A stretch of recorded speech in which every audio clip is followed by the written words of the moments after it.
Take another problem which is printer spooler problem. आप में से जिन लोगों ने प्रिंटर देखा होगा उसके अंदर पता होगा एक प्रिंटर एक आउटपुट डिवाइस है, एक से ज्यादा सीपीयू, मतलब साइबर कैफे में देखा होगा बहुत सारे पीसी लगे होते हैं, सब एक साथ कमांड देते हैं। ठीक है, तो किसकी कमांड पहले है किसकी कमांड बाद में ही, तो उसके लिए हम डायरेक्टरी बना के रखते हैं जिसे हम बोलते हैं स्पूलर डायरेक्टरी। ठीक है, राइट।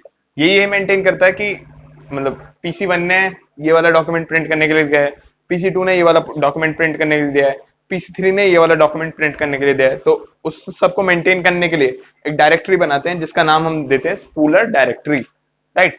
तो यहाँ हमारे पास दो वेरिएबल है, इन और आउट। ओके, इन एक वेरिएबल है जो यूज होता है प्रोसेसर्स के द्वारा। प्रोसेसर मतलब PC, PC one, PC two, PC three. Okay, मतलब प्रोसेसर मतलब पीसी है। आउट एक वेरिएबल है जो यूज होता है वो प्रिंटर के द्वारा। ठीक है, अब इन क्या पॉइंट करता है, इन पॉइंट करता है नेक्स्ट एम्प्टी स्लॉट, जहां प्रोसेसर को अपना डॉक्यूमेंट प्लेस करना है। प्रिंटिंग के लिए जो डॉक्यूमेंट उसे देना है वो कहां प्लेस करना है, वो मतलब डायरेक्टरी के अंदर कहां प्लेस करना है। तो जो उसका एड्रेस है वो गिवन है इन वेरिएबल के द्वारा। और आउट वेरिएबल क्या देता है कि कहां से प्रिंटर को उठा के प्रिंट करना है। ठीक है, जैसे मान लो पीसी वन ने एक डॉक्यूमेंट दिया, पीसी टू ने एक डॉक्यूमेंट दिया, पीसी थ्री ने एक डॉक्यूमेंट दिया। ठीक है, मान लो इसने दिया 1 बजे, इसने दिया 2 बजे, इसने दिया 3 बजे। तो सबसे पहले आपकी फर्स्ट प्रेफरेंस किसे होगी देने के लिए, जिसने पहले दिया उसे पहले देंगे ना आप डॉक्यूमेंट। तो इसलिए हम सीरियल में वो करते हैं ताकि आउट भी सीरियल में ही उठाएगा, मतलब प्रिंटर भी सीरियल में उठाएगा और प्रिंट करेगा। ठीक है, अब ये कोड देख लेते हैं। उससे पहले आप 2 पॉइंट करके लिख लीजिए इन और आउट के लिए। ठीक है, पॉइंट करके लिख लीजिए। In is a shared variable used by all the processor in order to get the address of the next space where they are going to store their document, or get the next vacant space in the spooler directory, or next empty slot in the spooler directory। ये मैंने 3-4 वो बताए alternative words, आप कोई भी use कर सकते हैं, कोई फर्क नहीं पड़ता। बस मतलब डेफिनेशन का मतलब आपको पता होना चाहिए। आप अपने वर्ड्स में लिख सकते हैं अपने नोट्स में। रनिंग नोट्स जरूर बनाएं। रनिंग नोट्स का फायदा ये होता है रिवीजन करना बहुत आसान होता है। मैं नोट्स आपको प्रोवाइड कर सकता हूं लेकिन उससे आपको रिवीजन करने में बहुत ज्यादा दिक्कत होगी। और आप खुद नोट्स बनाएंगे तो उससे आपको सब कुछ मेमोराइज हो जाएगा कि उस पॉइंट पे मैंने क्या बोला था, आपने क्या समझा, वो सब कुछ रिमेंबर हो जाता है एक बार में। ठीक है, रिकॉल हो जाता है 1 सेकंड के अंदर अगर आप उन नोट्स को कैरी मतलब रनिंग नोट्स को बनाएंगे और उन्हें एक बार पढ़ेंगे तो। आउट क्या है, आउट एक वेरिएबल है जो यूज किया जाता है प्रिंटर के द्वारा, जो ये बताता है कि अब किस डॉक्यूमेंट को उठाना है प्रिंट करने के लिए। Out is a local variable which is use by printer to know at which location it had to take the document to print.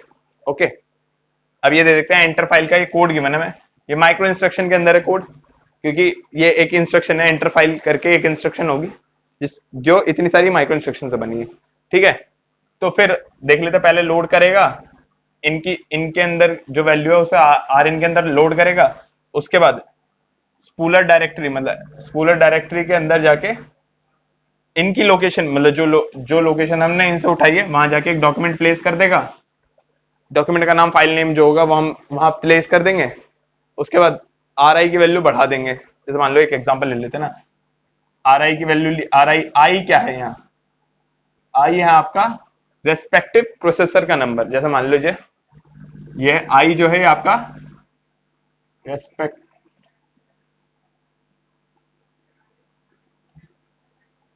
Processor का नंबर है।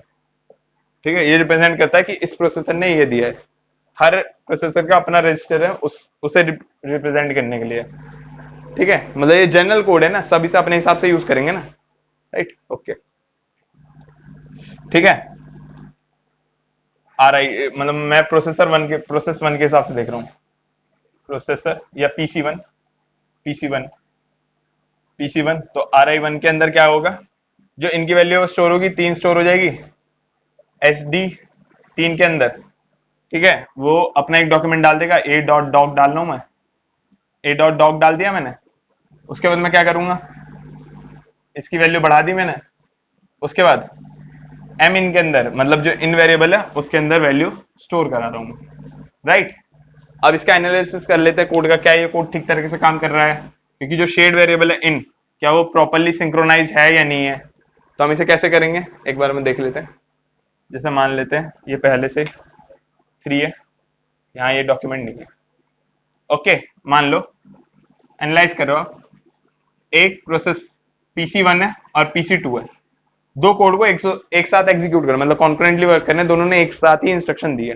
ठीक है, तो जो PC1 है वो जो अपने एंड पे इंस्ट्रक्शन को एग्जीक्यूट कर रहा है, वो कर रहा है उसने I1 को मैं इंस्ट्रक्शन को I1 I2 ऐसे लिख रहा हूँ, I1 को एग्जीक्यूट करा, उसके बाद क्या करा उसने R1 के अंदर जो इनकी वैल्यू थी, इनकी वैल्यू कितनी थी 3 स्टोर करा ली। ठीक है, उसके बाद SD के अंदर SD3 के अंदर उसने अपना डॉक्यूमेंट का नाम डाल दिया, a डॉट डॉक डाल रहा हूं मैं, a dot doc doc store करा दिया। ठीक है, उसके बाद उसने इंक्रीमेंट कर दी वैल्यू, इंक्रीमेंट करके 3 से 4 कर दी, मतलब इंक्रीमेंट कर दिया तो 3 से 4 हो गई वैल्यू, आ रहेगी। ठीक है, मतलब इंक्रीमेंट करिए ना, आ रहेगी वैल्यू, तो यहाँ क्या हो गया 3 से 4 हो गई वैल्यू। उसके बाद ये मान लीजिए यहाँ एक प्रीएम्पशन आ गया, प्रीएम्पशन कभी भी आ सकता है, नोट करके लिख लीजिए, preemption can occur at any place at any time. Okay, कहीं भी आ सकता है, कभी भी आ सकता है। ओके, तो P2 मतलब प्रीएम्प्ट हो गया, P2 के पास एग्जीक्यूशन गया। प्रीएम्पशन को आप रिलेट कर सकते हैं, जैसे मान लीजिए प्रीएम्पशन को आप ऐसे रिलेट कर सकते हैं, राउंड रॉबिन शेड्यूलिंग याद है आपको? अगर नहीं है तो क्या बोलते हैं, राउंड रॉबिन शेड्यूलिंग की आप वीडियो लेक्चर को देखें। उसके बाद राउंड रॉबिन शेड्यूलिंग में हम टाइम क्वांटम में के अंदर काम करते हैं ना, टाइम स्लॉट होते हैं। मान लो यहां से यहां तक आपका स्लॉट है, अज्यूम कर लो, मतलब एक्चुअल सिनेरियो ऐसा नहीं होता, मैं बस आपको रिलेट करके दिखा रहा हूं ताकि आपको ये समझने में दिक्कत ना हो। ठीक है, मान लो यहां टाइम स्लॉट एक्सपायर हो गया, इसके बाद 3 के बाद टाइम स्लॉट एक्सपायर हो गया, I3 के बाद टाइम स्लॉट एक्सपायर हो गया, नेक्स्ट स्लॉट जो मिला था वो मिला P2 को, मतलब प्रोसेसर 2 को मिला नेक्स्ट स्लॉट, उसने अपना कोड एग्जीक्यूट करा, फिर उसके नेक्स्ट स्लॉट मिला है P1 को। ठीक है, ये सिनेरियो बना रखा है मैंने। अब मान लीजिए यहाँ टाइम स्लॉट एक्सपायर हो गया, इस पर्टिकुलर पॉइंट पे टाइम स्लॉट एक्सपायर हो चुका है। ठीक है, लेकिन एक्चुअल सिनेरियो में ऐसा नहीं होता, एक्चुअल सिनेरियो हम COA में समझेंगे, उस टाइम में पूरा डिटेल में समझाऊंगा, अभी पॉसिबल नहीं है क्योंकि उसके लिए बहुत सारी मतलब बेस नॉलेज चाहिए, वो मैं COA में बिल्ड करूंगा। ठीक है, तो आप इसे इस तरीके से रिलेट कर सकते हैं, लेकिन एक्चुअल सिनेरियो ऐसा नहीं होता, मैं बार बार रिपीट कर रहा हूं, आपको ये समझने में प्रॉब्लम ना हो इसलिए मैं एक सिनेरियो बिल्ड कर रहा हूं, क्योंकि प्रीएम्पशन इसकी वजह से भी आ सकता है। तो मैं सिर्फ अभी एक यही केस चल रहा हूं, लेकिन प्रीएम्पशन बहुत सारे कारणों से आ सकता है, मैंने पीछे समझाने की कोशिश भी करी है। ओके, मान लीजिए यहाँ टाइम क्वांटम एक्सपायर हो गया, P2 को उसका एग्जीक्यूशन टाइम मिला, P2 ने अपनी एग्जीक्यूशन कंप्लीट करी, I2 I3 I4, यहाँ क्या करेगा वो R2 के अंदर करंट वैल्यू यहां से उठाएगा ना, तो वो तो इनसे उठाने वाला है, तो उसने 3 उठाई, SD के 3 के अंदर उसने B डॉट डॉक नाम का एक डॉक्यूमेंट इसके ऊपर ओवरराइड कर दिया। ओवरराइड क्यों कर देगा? क्योंकि उसे पता ही नहीं है ना पहले यहाँ कुछ है, आपका जब भी कुछ कॉपी करते हैं या पेस्ट करते हैं तो वो हमेशा ओवरराइड ही होता है। ठीक है, राइट, उसके बाद B डॉट डॉक उसने वहां सेव कर दिया, उसके बाद इंक्रीमेंट करा, इंक्रीमेंट करके यहाँ क्या करेगा 3 की वैल्यू को 4 कर देगा, इंक्रीमेंट R2 करेगा तो इससे क्या होगा 3 की वैल्यू 4 हो गई। अब यहाँ स्टोर वाली जो कमांड है वो भी एग्जीक्यूट हो गई, तो क्या होगा जो 4 वैल्यू है वो आपकी स्टोर इन स्टोर वाली कमांड भी हो गई, तो यहाँ 3 की जगह 4 हो गया। अब इसका टाइम क्वांटम एक्सपायर हुआ, उसके बाद दोबारा किसको मिला P1 को मिला, तो P1 यहाँ दोबारा आया, P1 उसने फिर अपनी I4 इंस्ट्रक्शन करी, उसे क्या करना था स्टोर ही करना था, तो उसने भी I4 में 4 स्टोर करा दिया, उसने भी 4 को काट के 4 स्टोर करा दिया। लेकिन यहां प्रॉब्लम क्या आई, इनके अंदर 4 स्टोर होना था, 4 स्टोर हो गया, लेकिन 2 बार अपडेशन हुए, यहाँ एक्चुअल वैल्यू 5 आनी थी, 2 वैल्यू अपडेट हुई नहीं है, हुई है ना, यहाँ एक्चुअल वैल्यू कितना आनी थी 5, तो मतलब हुआ क्या है ओवरराइटिंग हुई है, मतलब लॉस ऑफ डाटा। तो आप नोट करके लिखिए, due to not having the proper synchronization while using invariable shared invariable लिखिए, while using shared invariable because of not having the proper synchronization, it causes a problem which is known as data loss. Okay, data loss कैसे हुआ आपने देख लिया, physical example हमने करा कि जो ए डॉट डॉक था वो डिलीट हो चुका है, मतलब डिलीट मतलब ओवरराइट हो चुका है वो, तो वो लॉस हो चुका है, वो डाटा लॉस हो चुका है। मतलब PC1 के हिसाब से उसने प्रिंट कमांड दे दी है, लेकिन वो प्रिंटर के पास वो कमांड कभी पहुंचेगी नहीं क्योंकि वो ओवरराइड हो चुकी है PC2 की वजह से। तो ये प्रॉब्लम अराइव हुए, इस प्रॉब्लम को हम बोलते हैं printer spooler problem, right. Okay, एक प्रॉब्लम और लिख लीजिए, deadlock. Deadlock can also arise, deadlock करके पॉइंट करके लिख लीजिए। डेडलॉक हम आगे आने वाला चैप्टर है, पूरा एक डेडलॉक के ऊपर पूरा चैप्टर है, हम पढ़ेंगे डेडलॉक कैसे आता है, क्या क्या केसेस हैं, क्या क्या कंडीशंस हैं जो फॉलो होनी चाहिए डेडलॉक आने के, डेडलॉक कैसे प्रिवेंट करते हैं, वो सब हम आगे पढ़ने वाले। डेडलॉक करके लिख लीजिए, if shared variable are not properly synchronized, then it leads to deadlock और it can leads to deadlock। Okay, अगर मान लीजिए शेयर्ड वेरिएबल जो है वो अगर प्रॉपरली सिंक्रोनाइज ना ही हुए तो ये डेडलॉक को ला सकता है, मतलब डेडलॉक कंडीशन को अकर करवा सकता है, right.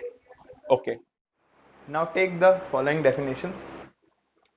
Okay, first one, critical section, the portion of program text where shared variable or shared resources will be placed। अब shared variable और shared resources कौन कौन से होते हैं, वो सारे वेरिएबल या वो सारे रिसोर्सेज जो कि एक ही टाइम पे एक से ज्यादा प्रोसेस यूज कर सकते हैं। ओके, इसका एग्जांपल क्या हो सकता है, एग्जांपल देख लेते हैं हम।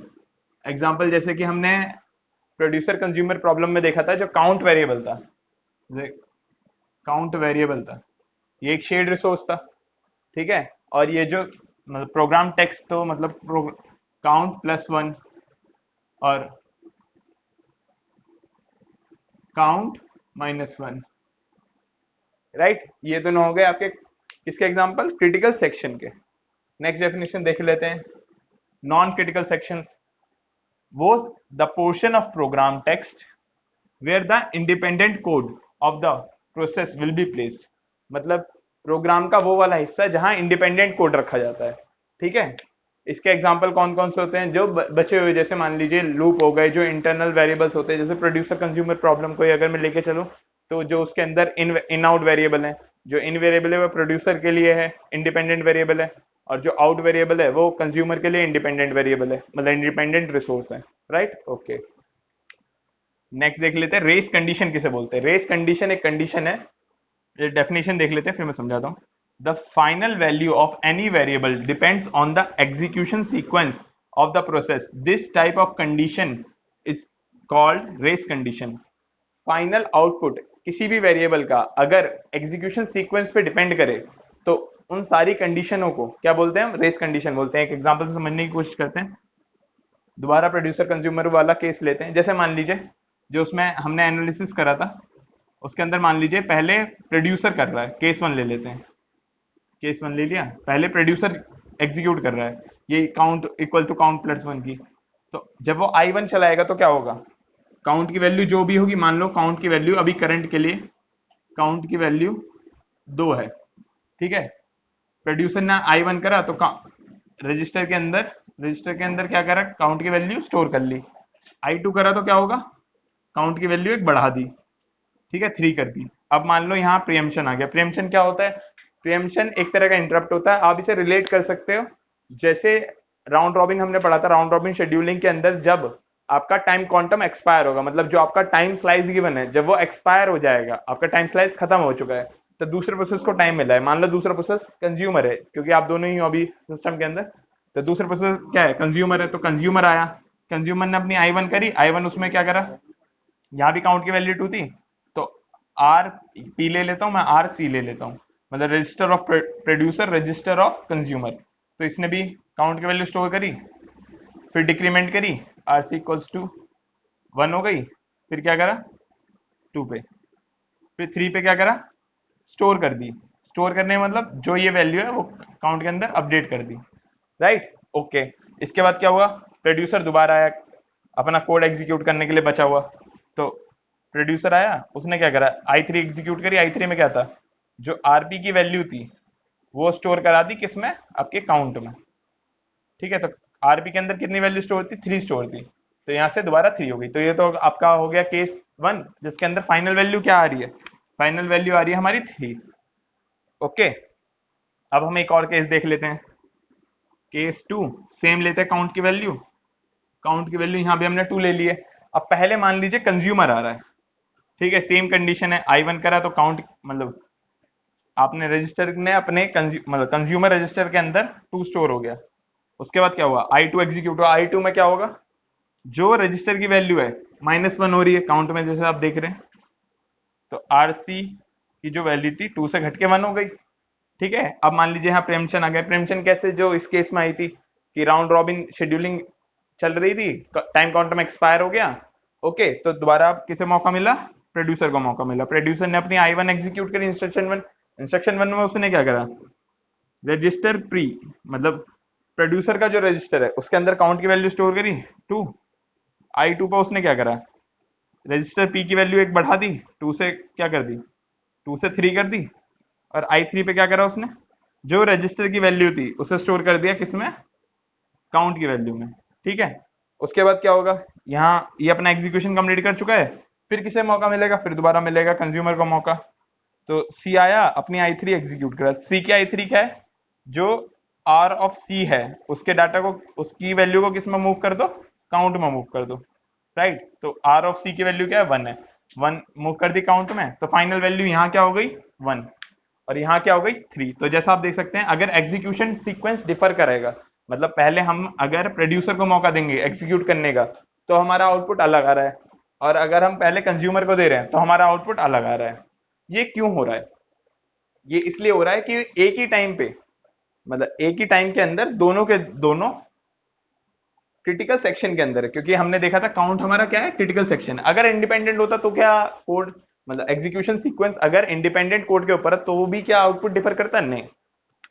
तो अगर आपको रेस कंडीशन को अवॉइड करना है, इसे एक स्टेटमेंट लिख लीजिए, to avoid the race condition only one process is allowed in the critical section at any point of time. मतलब अगर आपको रेस कंडीशन को हटाना है, अवॉइड करना है, तो आपको किसी भी पॉइंट ऑफ टाइम के अंदर सिर्फ एक प्रोसेस को अलाउड करना पड़ेगा क्रिटिकल सेक्शन के अंदर।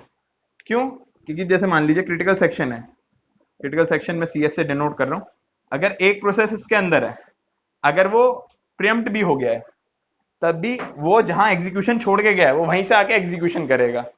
Okay, right. अगर मान लीजिए दो प्रोसेस उसके अंदर है तो क्या हो सकता है, जहां वो छोड़ के गया, जो वैल्यू उसने अपने इंटरनल रजिस्टर में स्टोर करी थी, उस वैल्यू का हो सकता है सिग्निफिकेंस कोई और प्रोसेस अपने एग्जीक्यूशन से बदल दे। तो ये क्या हो गया, affected.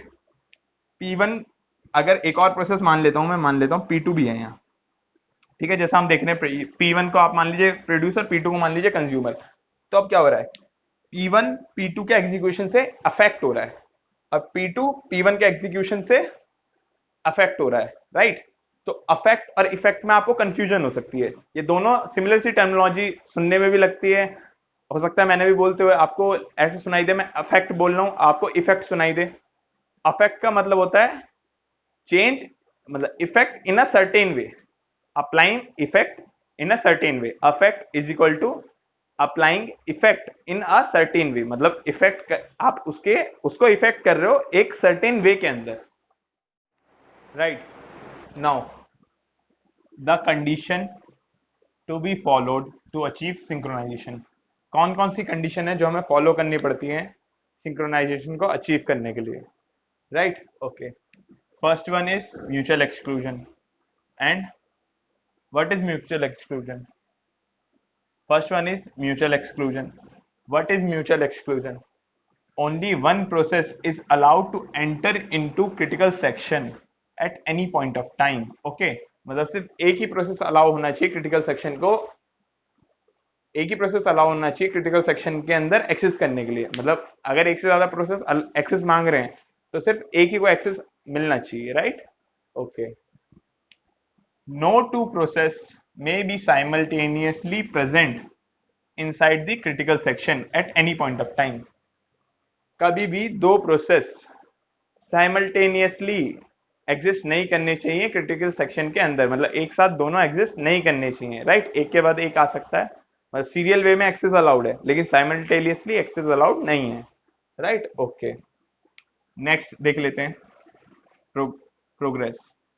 No pro no process running outside the critical section means कोई भी प्रोसेस जो क्रिटिकल सेक्शन के बाहर वर्क कर रहा है, मतलब बाहर एग्जीक्यूट कर रहा है, क्रिटिकल सेक्शन के बाहर मतलब इंडिपेंडेंट कोड को एग्जीक्यूट कर रहा है, should block other interested process from entering into critical section.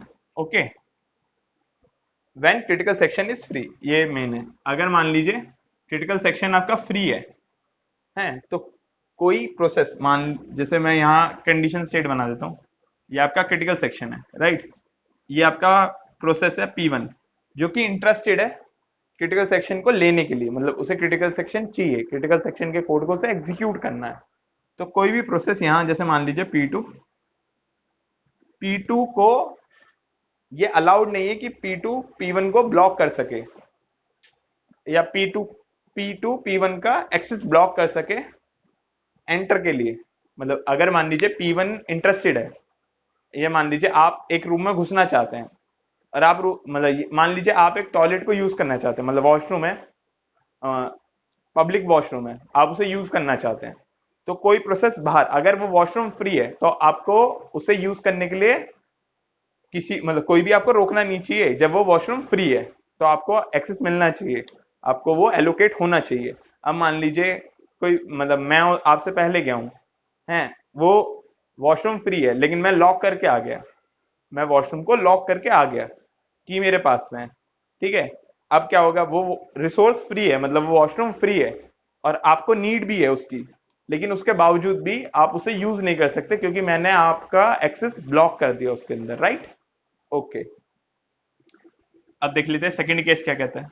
मतलब तीनों डेफिनेशन का मतलब एक ही है, जैसे यहाँ दोनों डेफिनेशन का मतलब एक ही है, ये तीनों डेफिनेशन का मतलब एक ही है लेकिन बस ये केसेस है, ठीक है। फर्स्ट केस में है कि मान लीजिए एक एक्सेस अलाउ कर रहा है, राइट।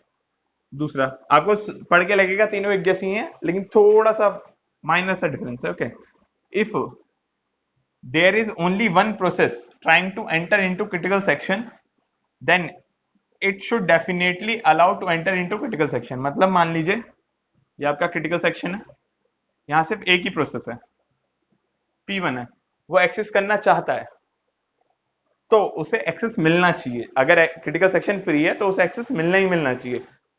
जैसे इसमें वो डिफाइन कर रखा है कि सिर्फ एक ही प्रोसेस है तो फ्री होगा ही होगा, तो उसे अंदर एक्सेस मिलना ही मिलना चाहिए, राइट। ओके, ये कब कब अराइव होंगे ये केसेस, मैं आगे जब एग्जांपल बताऊंगा तब आपको अच्छी तरह समझ में आएगा, right. Okay, if two or more process trying to enter into critical section, one process should definitely allow to enter into critical section, right. मान लीजिए ये आपका क्रिटिकल सेक्शन है, ये है आपका P1 जिसे एक्सेस चाहिए, ये आपका P2 है जिसे एक्सेस चाहिए, ये आपका P3 है जिसे एक्सेस चाहिए। मान लीजिए एक से ज्यादा प्रोसेस है जिन्हें एक्सेस चाहिए क्रिटिकल सेक्शन का। अब मान लीजिए जब क्रिटिकल सेक्शन फ्री भी है, ठीक है, तीन से चार एक से ज्यादा प्रोसेस को चाहिए भी, तो कम से कम एक को मिलना चाहिए। ऐसा नहीं कि मतलब ना तो मैं जाऊंगा ना तुझे जाने दूंगा। जैसे मान लीजिए एक रिसोर्स है, ठीक है, आप कह रहे हो ना तो मैं लूंगा ना मैं तुझे लेने दूंगा, वो वाला कंडीशन आप नहीं कर सकते। मतलब वो कोई भी प्रोसेस वैसी जिद नहीं कर सकता कि ना तो मैं जाऊंगा ना तुझे जाने दूंगा। अगर एक से ज्यादा बंदे हैं, मतलब एक से ज्यादा प्रोसेसेस हैं जिन्हें नीड है उस रिसोर्स की, तो कम से कम किसी एक को वो रिसोर्स एलोकेट होना चाहिए। अब वो किस बेसिस पे होगा, वो अलग अलग अलग क्राइटेरिया होते हैं सिलेक्शन के, कि आपकी प्रायोरिटी कितनी है, ठीक है, आपको कब मिला है, टाइम आपका टाइम क्वांटम कब एक्सपायर हुआ है, वो शेड्यूलिंग के अकॉर्डिंग होगा, राइट।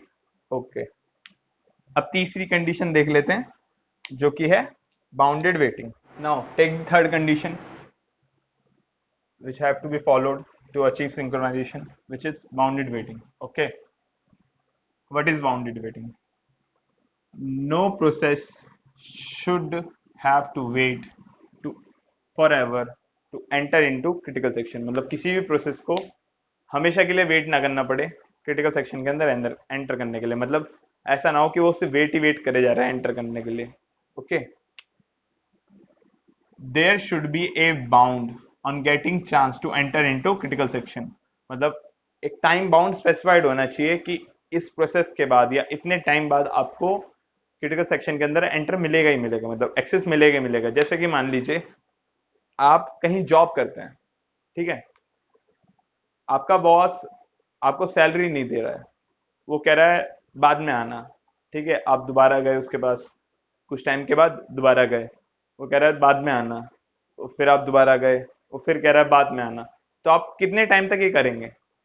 वो बाद का कोई टाइम लिमिट स्पेसिफाई होना चाहिए ना, कोई बाउंड होना चाहिए उस पे कि इतने टाइम बाद आना है आपको, या मतलब कोई डेट स्पेसिफाई होना चाहिए कि इस टाइम पे आना है या इतने टाइम बाद आना है। ठीक है, अगर वो स्पेसिफाइड नहीं होगा एक सर्टेन टाइम के बाद, क्या होगा, आप रोज सुन रहे हो बाद में आना बाद में आना, फिर आपके और आपके बॉस के बीच में कॉन्फ्लिक्ट क्रिएट हो सकता है। ठीक है, राइट। तो उसे आप प्रोसेस से रिलेट कर सकते हैं। एक प्रोसेस है जो ओएस के पास बार बार जा रहा है, ओएस उसका बॉस है, प्रोसेस एक एम्प्लॉय है, वो बार बार जा रहा है, वो कह रहा है बाद में आना बाद में आना। Okay, right. Some processes is indefinitely waiting to enter into critical section because critical section is always busy by some other processes. This situation should not arise. Okay, मतलब मान लीजिए कुछ प्रोसेस है, उसे कुछ प्रोसेसेस को इन्फानाइटली वेट करना पड़ रहा है, क्योंकि जो जो आपका प्रोसेसर है या फिर जो आपका क्रिटिकल सेक्शन है, मतलब ये तो एक रिसोर्स की बात कर रहा हूं मैं, रिसोर्सेज कुछ भी हो सकते हैं, यहाँ क्रिटिकल सेक्शन ले रहे हैं हम, प्रोसेसर के रिस्पेक्ट में भी हम अज्यूम कर सकते हैं, राइट। ओके, तो क्रिटिकल सेक्शन लेते हैं। तो अगर मान लीजिए कोई प्रोसेस है, उसे क्रिटिकल सेक्शन चाहिए, ठीक है, और क्रिटिकल सेक्शन हर टाइम में बिजी है, क्यों? क्योंकि कोई और प्रोसेस उसे एग्जीक्यूट कर रहा है, आप इन्फाइनाइटली वेट कर रहे हो, तो ये वाली कंडीशन अराइज नहीं होनी चाहिए अगर आपको बाउंडेड वेटिंग सेटिस्फाई करवानी है। ठीक है, अगर ये अराइज हो रही है तो बाउंडेड वेटिंग सेटिस्फाई नहीं होगी। ये कैसा हो गया, मान लीजिए आप मतलब आप एक रैंक के एम्प्लॉय है, एक अदर रैंक का एम्प्लॉय है, अदर रैंक के एम्प्लॉय की प्रायोरिटी ज्यादा है, स्पीड ज्यादा है, ठीक है, तो उसे ज्यादा प्रायोरिटी देगा बॉस, उसकी सैलरी नहीं रुकनी चाहिए, उसकी फर्स्ट प्रायोरिटी होगी, आपकी चाहे रुक भी जाए। लेकिन ऐसा नहीं है कि आपकी हमेशा रुकी ही रहे सैलरी, आप काम करे जा रहे हैं, आपको सैलरी ही ना मिले, ठीक है, आपको सैलरी मिली नहीं रही, उसे सैलरी मिले जा रही है, मिले जा रही है, उसे नहीं मिल रही तो किसी और एम्प्लॉय को मिल रही है, ऐसा नहीं होना चाहिए कि आपका कभी चांस ही ना है। ठीक है, तो वो हो गया इम्प्रॉपर मैनेजमेंट हो गया। अगर ऐसा कोई करता है, अगर कोई ऐसा बॉस एक्चुअल लाइफ में करता है, उसे क्या बोलेंगे, इम्प्रॉपर मैनेजमेंट बोलेंगे, राइट। ओके, जो लास्ट कंडीशन है, if bounded waiting is not satisfied then it is possible for starvation। Starvation जैसे मैंने आपको बताया था, स्टारवेशन क्या होता है, in indefinite waiting of a process to getting a chance for its resources. और रिसोर्स क्या हो सकते हैं, क्रिटिकल सेक्शन हो सकता है, मेमोरी हो सकता है, प्रोसेसर हो सकता है, राइट। ओके, तो इस कंडीशन को क्या बोलते हैं हम, क्रिटिकल सेक्शन। और ये लास्ट मतलब लास्ट पॉइंट है जो फॉलो होनी चाहिए, no assumption related to hardware and processor speed. कोई भी अजम्पशन आप नहीं ले सकते हार्डवेयर के लिए या प्रोसेसर स्पीड के लिए कि हार्डवेयर ज्यादा होगा या कम होगा, प्रोसेसर स्पीड स्लो होगी या फास्ट होगी। ओके, आप इन चारों कंडीशन को फॉलो करेंगे अगर आपको सिंक्रोनाइजेशन अचीव करनी है, मतलब दो प्रोसेस के बीच में सिंक्रोनाइजेशन अचीव करनी है, तो आप इन चारों कंडीशनों का ध्यान रखेंगे, right. Okay, now the solution to achieve synchronization, मतलब क्या अब तक हमने देखी प्रॉब्लम क्या है, क्या क्या कंडीशन फॉलो होने चाहिए, अब देखते हैं कौन कौन से सॉल्यूशन अवेलेबल हैं जो कि सिंक्रोनाइजेशन प्रोवाइड करवाते हैं, ठीक है, राइट। ओके, अब ये जरूरी नहीं है कि हर एक सॉल्यूशन सेटिस्फाई करे या ना करे, वो अब एक एक सॉल्यूशन को डिटेल में स्टडी करेंगे, ये देखेंगे कौन कौन सी कंडीशन स्पेसिफाई करते हैं, क्या क्या प्रॉब्लम आई, आगे कैसे कैसे सॉल्व करेंगे, ठीक है, ताकि आपका एनालाइजेशन जो कैपेबिलिटी है वो बढ़ जाए और थोड़ा बहुत बेसिक लॉजिक डेवलप हो आपका, ठीक है। ओके, लाइक फर्स्ट वन है सॉफ्टवेयर टाइप सॉल्यूशंस। सबसे पहला आएगा इसमें आपका लॉग वेरिएबल, स्ट्रिक्ट ऑल्टरेशन और डेकर्स एल्गोरिथम, ठीक है, और फिर लास्टली आएगा पीटरसन एल्गोरिथम, राइट। ओके, अब हम हर एक को डिटेल में स्टडी करेंगे, फिर मैं बताऊंगा कि इसमें कौन कौन सी मतलब जो कंडीशन है कौन कौन सी फॉलो, किस किस सॉल्यूशन में कौन कौन सी कंडीशन फॉलो होती है, किस किस सॉल्यूशन में कौन कौन सी कंडीशन फॉलो नहीं होती और क्यों नहीं होती, क्या क्या प्रॉब्लम आती है वो हम आगे देखेंगे, राइट। ओके, सेकंड है हार्डवेयर टाइप। हार्डवेयर टाइप में सिर्फ एक ही है, टीएसएल इंस्ट्रक्शन सेट। अब टीएसएल क्या है? Test and set lock. मतलब पहले टेस्ट करो फिर सेट कर दो लॉक को, ये एक ही इंस्ट्रक्शन में होता है। यहाँ मतलब लॉक वेरिएबल और टीएसएल में एक छोटा सा डिफरेंस है, यहाँ एटॉमिक इंस्ट्रक्शंस होती हैं, वो मैं आगे जब बताऊंगा डिटेल में बताऊंगा। Okay, operating system type. Okay, type ये लिखना भूल गया। Okay, operating system type, counting semaphores and binary semaphores, ये हम डिटेल में पढ़ेंगे। सिंक्रोनाइजेशन में मेन जो हमें फोकस करना है वो इन दोनों पॉइंट्स पे ही करना है, ठीक है। बाकी तो थ्योरेटिकल पार्ट था। जो एनालाइजेशन है, मेनली एनालाइजेशन क्यों करना पड़ रहा है हमने वो सीख लिया। अब एनालाइजेशन किस पे सबसे ज्यादा करेंगे, वो हम करेंगे सीमाफोर्स पे, मतलब ऑपरेटिंग सिस्टम टाइप सॉल्यूशंस पे। लास्टली इसे हम बस थियोरेटिकली देखेंगे, आज तक टेस्ट नहीं करा गया है गेट के अंदर, लेकिन एक बार कवर करके चलेंगे क्योंकि सिलेबस में है तो हो सकता है आ जाए, right. Programming language, compiler support type, इसमें बस एक ही है, मॉनिटर्स। Okay, right. तो सॉफ्टवेयर टाइप से स्टार्ट करते हैं, right. Take the first solution which is lock variable, ठीक है। ये है आपका एंट्री सेक्शन, जहां से आपका प्रोसेस एंटर करेगा, ठीक है। फर्स्ट इंस्ट्रक्शन क्या लिख रखी है? Load R I and M lock. मतलब जो लॉक मेमोरी लोकेशन है, मेमोरी लोकेशन लॉक में, लॉक क्या है? लॉक एक वेरिएबल है जिसे फ्लैग भी बोल सकते हो आप, बाइनरी वेरिएबल भी बोल सकते हो, बुलियन वेरिएबल भी बोल सकते हो, जो कि दो मतलब दो वैल्यू स्टोर कर सकता है, या तो जीरो या वन, ट्रू या फॉल्स। ओके, जीरो का मतलब क्या है? सीएस इज फ्री, मतलब क्रिटिकल सेक्शन फ्री है। ओके, और वन का मतलब है क्रिटिकल सेक्शन जो है आपका बुजी है। ओके, तो फर्स्ट स्टेटमेंट क्या कर रहा है? जो आपका lock variable, lock memory location पे जो भी वैल्यू स्टोर है उसे रिस्पेक्टिव रजिस्टर के अंदर स्टोर कर रहा है, ठीक है। सेकेंडली क्या कर रहा है? उसे कंपेयर कर रहा है किससे? जीरो से। जीरो मतलब अगर फ्री है, मतलब क्या वो फ्री है ये चेक कर रहा है, ये कंडीशन ऐसे चेक कर रही है कि क्या वो फ्री है। कंपेयर कंडीशन इंस्ट्रक्शन कैसे, कंपेयर माइक्रो इंस्ट्रक्शन कैसे वर्क करती है? वो सब्ट्रैक्ट करती है, ठीक है। वो सब्ट्रैक्ट करके देखती है R I minus zero equals to, अब जो भी मतलब आपके इंटरनल फ्लैग्स की जो वैल्यू सेट हुई होगी उससे कंपेयर करा रहा है। अगर वो जीरो नहीं हुई, मतलब अगर वो जीरो नहीं हुई, जैसे अगर मान लीजिए यहाँ वन आता, वन माइनस जीरो वन ही रहेगा, ठीक है। तो क्या वो जीरो हुआ? नहीं। अगर नॉन जीरो हुआ तो दोबारा यहाँ चला जाएगा। तो ये लूप कर दिया ना आपने, बाउंड कर दिया यहाँ एंट्री, ठीक है। अगर मान लीजिए जीरो हुआ, मतलब ये कंडीशन फेल हो गई ना, jump not zero, jump if not zero, but zero minus zero तो जीरो हो गया, ठीक है। तो क्या होगा? ये कंडीशन वर्क नहीं करेगी, मतलब जंप नहीं होगा, नेक्स्ट स्टेटमेंट पे आएगा, मतलब नेक्स्ट इंस्ट्रक्शन पे आ जाएगा। नेक्स्ट इंस्ट्रक्शन क्या कहती है? स्टोर एमलॉक वन। ये हैश जो मैं लिख रहा हूँ ये रिप्रेजेंट करता है आपका न्यूमेरिक वैल्यू। जो मैं हैश लिख रहा हूँ, आगे मैं हैश ही फॉलो करूंगा, ये टर्मिनोलॉजी रिप्रेजेंट करती है न्यूमेरिक वैल्यू। ओके, ये माइक्रो प्रोसेसर आपने पढ़ा हो, माइक्रो प्रोसेसर और माइक्रो कंट्रोलर्स उसमें यूज होता है, ठीक है। तो आप ये ध्यान रखिए, जब भी मैं हैश लिख रहा हूं तो इसका मतलब है न्यूमेरिक वैल्यू। Okay, right. तो ये क्या करेगा? लॉक के अंदर क्या स्टोर कर देगा? वन स्टोर कर देगा। वन स्टोर करने से क्या होगा? अगर कोई और प्रोसेस आएगा, और प्रोसेस आया, यहाँ एक प्रोसेस है, और प्रोसेस आया, यहाँ वो कंपेयर करेगा, ठीक है। तो क्या उसे क्या मिलेगा? जीरो माइनस वन, मतलब वन माइनस जीरो होगा ना, आर आई के अंदर वन आ जाएगा क्योंकि इसने लॉक कर दिया। दूसरा प्रोसेस आया, उसने लॉक को उसके अंदर करा, आर आई के अंदर मूव करा ना लॉक की वैल्यू को, उसके अंदर वन आ गया। Are I one minus zero करेगा, आर आई माइनस जीरो मतलब वन माइनस जीरो करा, तो क्या होगा? नॉन जीरो होगा, तो जो दोबारा जंप करा जाएगा। तो आप रिस्ट्रिक्ट कर रहे हो एंट्रेंस को, ठीक है। तो क्रिटिकल सेक्शन के अंदर एक प्रोसेस, उसके बाद क्या करेगा? जब वो लीव करेगा, क्रिटिकल सेक्शन को लीव करेगा, तो दोबारा लॉक के अंदर क्या स्टोर कर देगा? जीरो, ताकि कोई और प्रोसेस एंटर कर सके। अब आपको लग सकता है कि ये ठीक लिखा है, कोड ढंग से वर्क करेगा, एक बार एनालाइज करके देखते हैं, ठीक है। साइमल्टेनियस एक्सिस पे क्या ये वर्क करेगा? क्योंकि हमें सिंक्रोनाइजेशन जो प्रोवाइड करवाना है किस पे करवाना है?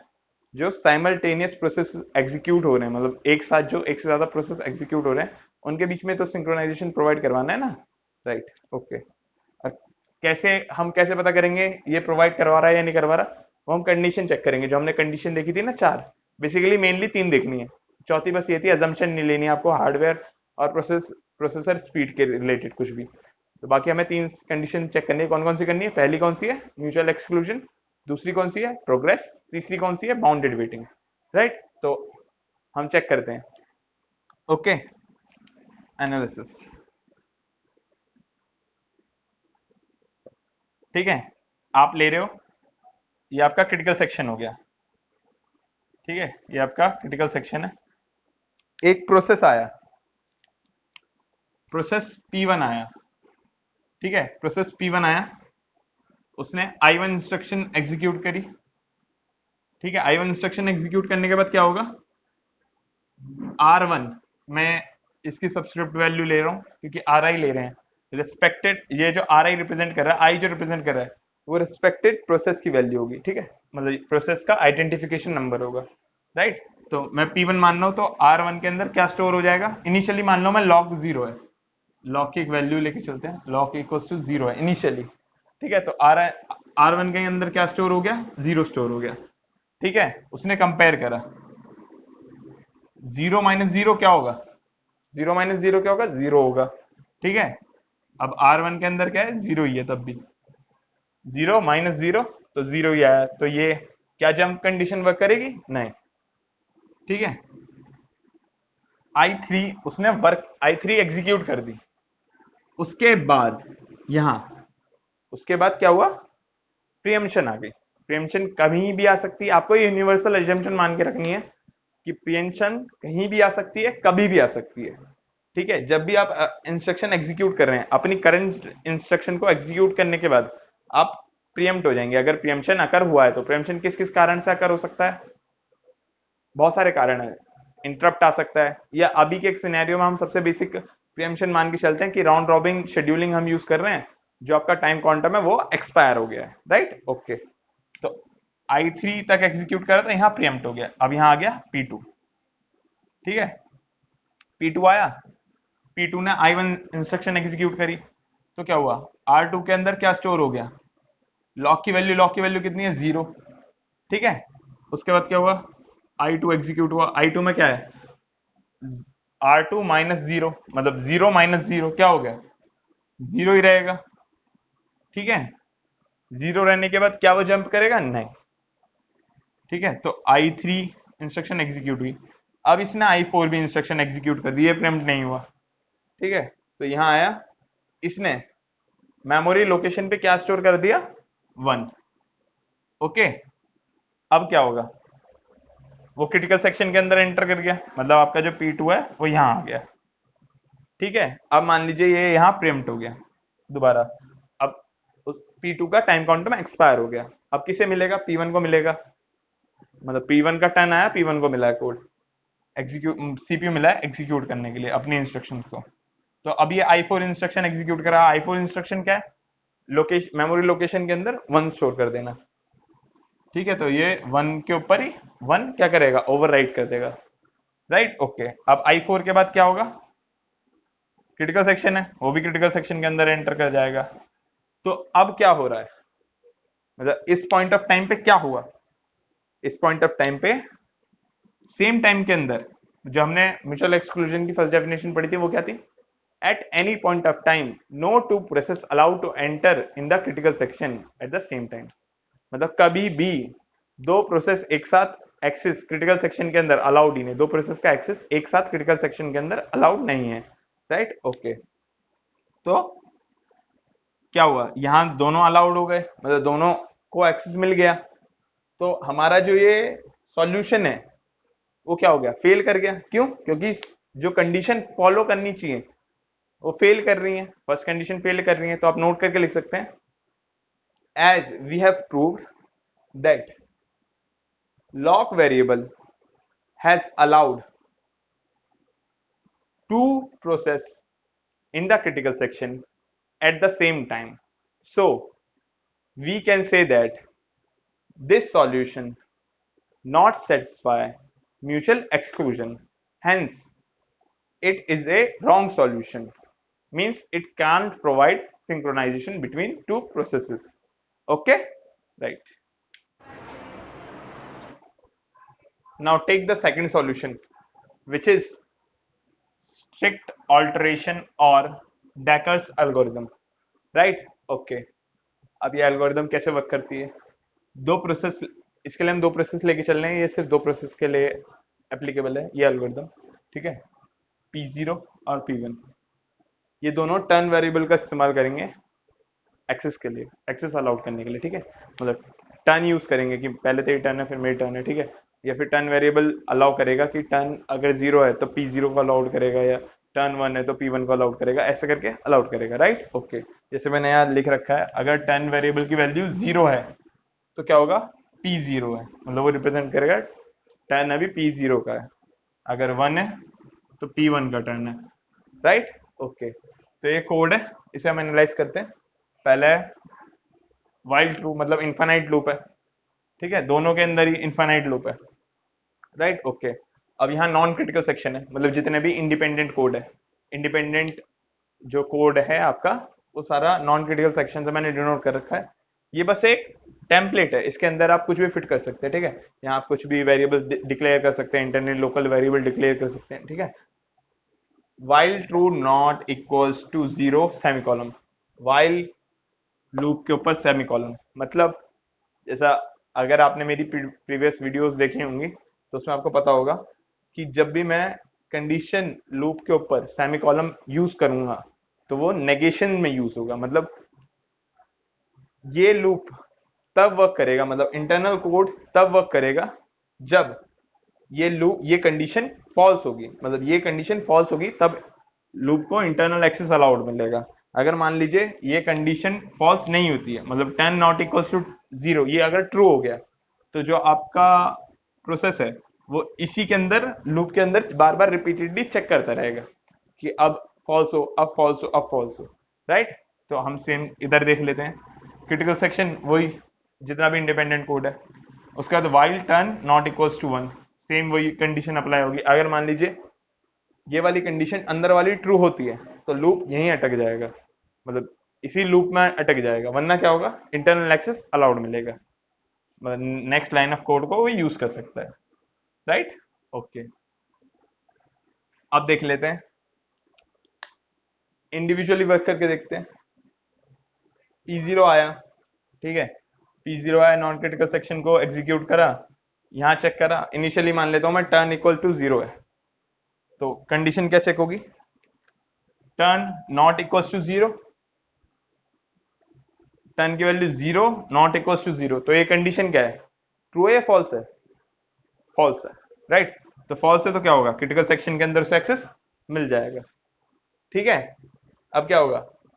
वो एग्जिट करेगा, टर्न इक्वल्स टू 1 सेट कर देगा, फिर ये वाला प्रोसेस आया, वाइल टू मतलब infinite loop, non critical section, turn equals to 1 set करा है, तो 1 नॉट इक्वल्स टू 1, ये कंडीशन ट्रू है या फॉल्स है? फॉल्स है, तो ठीक है, तो क्रिटिकल सेक्शन के अंदर उसे भी एक्सेस मिल जाएगा, वो फिर लीव कर जाएगा, राइट? ओके, अब हमने सीरियली तो देख लिया कि हाँ सीरियली दोनों वर्क कर रहे हैं। अब देखते हैं साइमल्टेनियसली, साइमल्टेनियसली जब दोनों एक्सेस करते हैं तो क्या ये वर्क करते हैं, मतलब म्यूचुअल एक्सक्लूजन सेटिस्फाई होती है या नहीं होती है? तो इसके लिए हम क्या करते हैं? एनालिसिस करते हैं, एनालिसिस, ओके, राइट। तो लेते हैं हम P1 लिया है, ओके, P1 क्या करेगा? क्रिटिकल सेक्शन ले लेते हैं पहले, क्रिटिकल सेक्शन लिया है ये, ठीक है? यहाँ आपका P1 है, यहाँ आपका P0 है, ठीक है? P0 ने मान लीजिए P0 पहले एग्जीक्यूशन चालू करा है, नॉन क्रिटिकल सेक्शन एग्जीक्यूट करा, ठीक है? उसने ये वाली कंडीशन एग्जीक्यूट करी, turn not equals to 0, initially turn की वैल्यू हम देख लेते हैं, टर्न की वैल्यू ले लेते हैं कुछ, टर्न की वैल्यू 0 ले लेता हूँ, मान लीजिए 0 नॉट इक्वल्स टू 0, तो ये कंडीशन क्या हुई? फॉल्स हो गई। जब फॉल्स होगा नेक्स्ट लाइन एग्जीक्यूट होगी, तो क्रिटिकल सेक्शन के अंदर P0 को एक्सेस मिल जाएगा, मतलब P0 क्रिटिकल सेक्शन के अंदर चला गया। अब यहाँ क्या हुआ? प्रियम्पशन आ गया, मान लीजिए यहाँ प्रियम्पशन आया है, जब वो क्रिटिकल सेक्शन के अंदर एंटर कर गया तब वो प्रियम्प्ट हो गया, मतलब उसका जो टाइम काउंटम था वो एक्सपायर हो गया, ठीक है? अब क्या होगा? वाइल ट्रू मतलब टाइम क्वांटम किससे मिला, मतलब नेक्स्ट स्लॉट किससे मिला, नेक्स्ट चांस किससे मिला, सीपीयू शेड्यूलिंग में एग्जीक्यूट होने का P1 को मिला। ठीक है, while true non critical section का कोड एग्जीक्यूट करा उसने, अब वो यहाँ आएगा, इस वाली कंडीशन पे है वो भी, यहाँ प्रीएम्पशन नहीं आया है, मैं कह रहा हूँ इस वाली कंडीशन पे है। तो अभी टर्न की वैल्यू क्या है, टर्न की वैल्यू अभी 0 है, तो 0 नॉट इक्वल्स टू 1, तो ये कंडीशन क्या होगी, ट्रू हो गई। ट्रू हो गई तो क्या होगा, वो यहाँ लूप में अटक गया, राइट। ओके, अब मान लीजिए फिर दोबारा ये कोड एग्जीक्यूट करा, तो क्या ये यहीं अटका रहेगा, मतलब इसे क्या चांस नहीं मिलेगा। एक नोट करके लिखिए, पहले नोट कर लीजिए, मतलब नोट करके बुलेट पॉइंट्स में लिखिए, preemption is a temporary stop.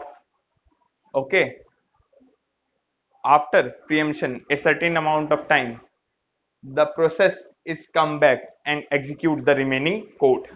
Okay, इसमें मेन पॉइंट क्या है, preemption is a temporary stop, मतलब वो एक टेम्पररी स्टॉप है, कुछ टाइम के बाद वो प्रोसेस वापस आएगा, अपने रिमेनिंग कोड को एग्जीक्यूट करेगा, राइट। ओके, तो अब क्या होगा, P1 का चांस कभी ना कभी एक्सपायर होगा, वो लूप पे घूमे जा रहा है, घूमे जा रहा है, घूमे जा रहा है, कभी इसका भी टाइम क्वांटम एक्सपायर होगा, फिर क्या होगा, फिर दोबारा P0 को मिलेगा। P0 किस में, क्रिटिकल सेक्शन के अंदर है, अपने लाइन ऑफ कोड का एग्जीक्यूट करेगा। वो क्रिटिकल सेक्शन क्या है, प्रोग्राम टेक्स्ट है, ठीक है, या फिर शेड वेरिएबल है, प्रोग्राम टेस्ट है या प्रोग्राम शेड वेरिएबल है, उन्हें एग्जीक्यूट करते करते वो यहां तक खत्म करेगा, मतलब लास्ट तक आएगा, खत्म करा, उसके बाद क्या लाइन लिखी है, टर्न इक्वल्स टू 1, तो वो क्या करेगा, टर्न की वैल्यू को 1 पे सेट कर देगा और क्रिटिकल सेक्शन को लीव कर जाएगा, या मान लीजिए लीव नहीं भी करा, मतलब लीव करने के बाद क्या, लीव करने के बाद ही वो टर्न इक्वल टू 1 सेट कर रहा है।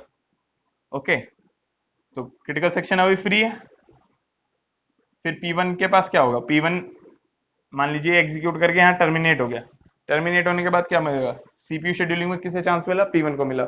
अब वो चेक करेगा 1 नॉट इक्वल्स टू 1, ये कंडीशन क्या हुई, ट्रू हुई फॉल्स हुई, फॉल्स हुई, तो मतलब नेक्स्ट लाइन पे उसे एक्सेस मिल जाएगा क्रिटिकल सेक्शन के अंदर, तो अब क्या हुआ, P1 आ गया यहाँ, राइट। ओके, तो इस पॉइंट से हम क्या समझे कि म्यूचुअल एक्सक्लूजन सेटिस्फाई हो रही है किसके अंदर, स्ट्रिक्ट ऑल्टरेशन के अंदर म्यूचुअल एक्सक्लूजन सेटिस्फाई करती है। ठीक है, फर्स्ट कंडीशन सेटिस्फाई कर गई, तो अब क्या करेंगे हम, सेकंड कंडीशन चेक करते हैं। सेकंड कंडीशन क्या थी, प्रोग्रेस। प्रोग्रेस क्या कहता था, no process running outside the critical section should block the access of process of interested process.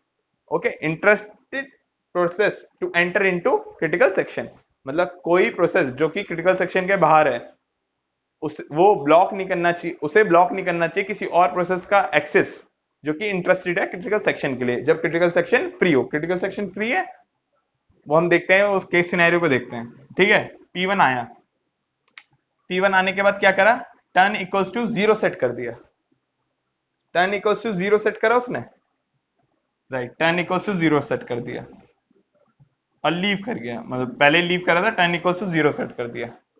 ठीक है, अब मान लीजिए P1 दोबारा एक्सेस चाहता है, वाइल लूप है, इनफाइनाइट लूप है, हमेशा चलेगा, इनफाइनाइट लूप है ना, हमेशा चलेगा जिंदगी भर।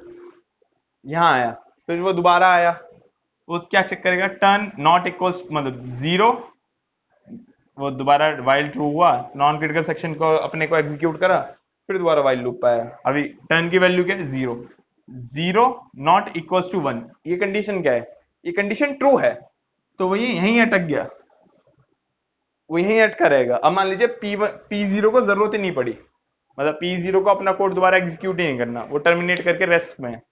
ठीक है, P1 एग्जीक्यूट कर रहा है, मतलब सीपीयू टाइम को यूज कर रहा है वो, लेकिन वो इसी लूप में अटका हुआ है।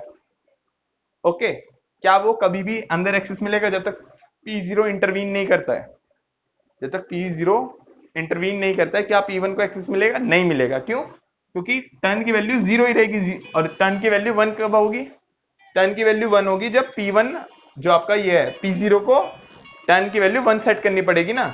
ओके, तो हम क्या देखते हैं इससे, ये क्या कंडीशन सेटिस्फाई करता है, ये कंडीशन जो आपकी प्रोग्रेस की कंडीशन है, प्रोग्रेस की जो कंडीशन है उसे फेल कर देता है। क्या फेल कर देता है, प्रोग्रेस की कंडीशन क्या होती है, कोई भी प्रोसेस जो क्रिटिकल सेक्शन के बाहर है वो किसी और प्रोसेस को ब्लॉक नहीं करना चाहिए जो क्रिटिकल सेक्शन के अंदर है, राइट। P0 है वो एक्सेस ब्लॉक कर रहा है P1 का इनडायरेक्टली, मतलब उसने जानबूझ के नहीं करा, लेकिन कोड आपने इस तरीके से लिखा है कि वो एक्सेस को ब्लॉक कर रहा है। या फिर सेकंड पॉइंट क्या लिखा था, अगर एक प्रोसेसर जो इंटरेस्टेड है क्रिटिकल सेक्शन को लेने के लिए तो उसे एक्सेस मिलना चाहिए, लेकिन एक ही प्रोसेसर जो इंटरेस्टेड है, क्या उसे एक्सेस मिल रहा है? नहीं मिल रहा है। तो हम क्या कह सकते हैं, प्रोग्रेस जो है आपकी, प्रोग्रेस जो है वो नॉट सेटिस्फाइड है, राइट? Okay, right.